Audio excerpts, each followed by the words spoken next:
I guess part of that is kind of where the difficulty lies in our job. So I'm just going to use this as an example because it's one of the most glaring for law enforcement.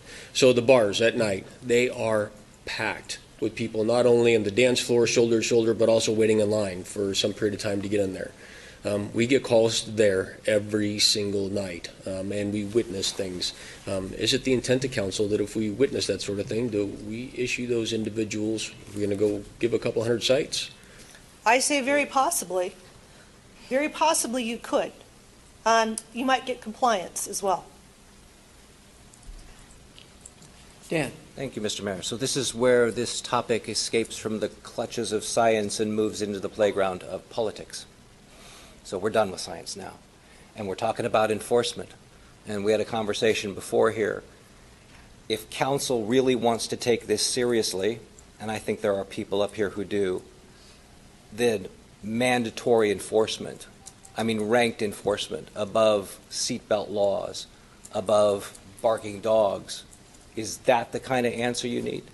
Well, for call prioritization, we're still obviously going to go to something where someone is, currently being injured, or an accident with injuries, or domestic violence call in progress, or that sort of thing. But still, there are going to be those times when we receive reports, or we are on the scene of a different type of call, and someone says, I want to complain about those individuals over there who are not wearing masks or not following the mask mandate. Officer, do something about it.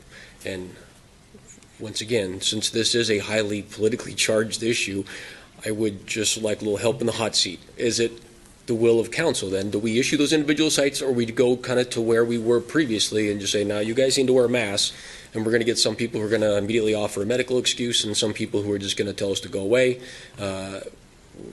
Should we cite those individuals or leave?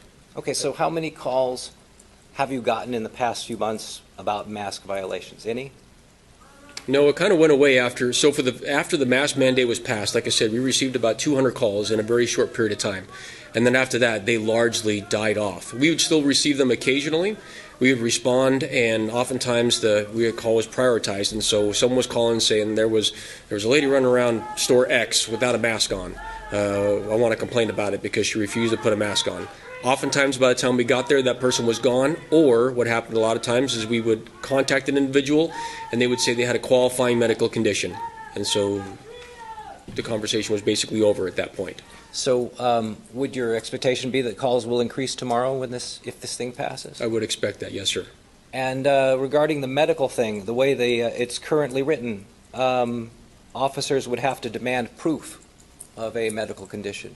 I don't believe that's the intent. I think the intent is that it is a defense to this, and they can bring that information into court. I didn't write the ordinance, but I'd rather defer to our legal folks in there. But I guess the way I interpret this is, if we receive information that somebody has a qualifying medical condition, then we would use our discretion to not issue that citation. Or conversely, if someone wants to bring that information into court or into the prosecutor's office sometime subsequent to the issuance of the citation, then that would be a defense. If this is to be effective, the enforcement would have to be pretty hard, wouldn't it? I mean, is that because that's the way it works for most things? DUIs, someone gets pulled over drunk driving, they're going to jail. This kind of thing, if the public needs to take it seriously, enforcement is a major part of that. And I think what you're asking us is, how far up the thermometer do we want to go on enforcement? The mayor mentioned educational, which I think is what we're doing now. But I'm getting the impression that people want you to go farther, and you want to know what that limit is. Well, that's the second part of that is absolutely correct. I'm looking for some guidance here. To be clear, there are a number of laws on the books that we don't typically spend a lot of time enforcing. There are still laws against adultery, for instance, and things like that. We just don't look at me.